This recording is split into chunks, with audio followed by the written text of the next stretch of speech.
I really like to cook, and it's kind of a fixation, and it's the thing that I do when I'm stressed out is I have to cook for like 10 hours or 12 hours. And I always really, food's really, really important to me.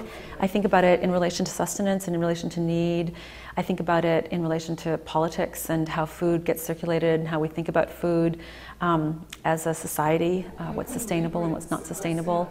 And when Stephanie started talking about the Feast Project, given my interest in food, I was really excited about it because while the earlier work didn't, and even this work doesn't directly relate to the cooking in the sense that I don't necessarily produce stuff in my kitchen that comes immediately into the pictures, there's a way that I put the photographs together that's not dissimilar from the way that I cook in terms of thinking about formal elements and what they mean. So thinking about how to compose or coordinate a meal and thinking about how the flavors work together and don't work together and how there's a kind of upsettedness or a kind of comfort level, those aspects are really, really important to me. And I wanted to try and explore that, you know, in the Feast show by having the artists come to lunch and then using that the way that I do to again sort of think about photographs and think about how to generate some of the interests in whatever that meal becomes. Why did you?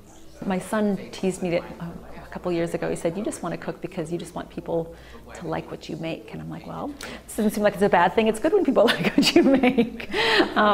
But I started, I guess, a couple of years ago hosting different artists that would come as visiting artists at the University of Chicago when I was able to. And I really like the idea of, you know, when I'm traveling, being able to go to someone's home and sitting around and relaxing around a table and the kind of conversation that happens around someone's table at home as opposed to in a restaurant. I mean, I love going to restaurants too, but so the idea of hosting the event for Feast, it seemed like a perfect mesh of an activity that I'd already been involved in through the Department of Visual Arts at the University of Chicago and an extension of that and a way of interacting and bringing at least conceptually, to have people understand the relationship between what I was doing here in the studio and then what I was doing at the table, around the table.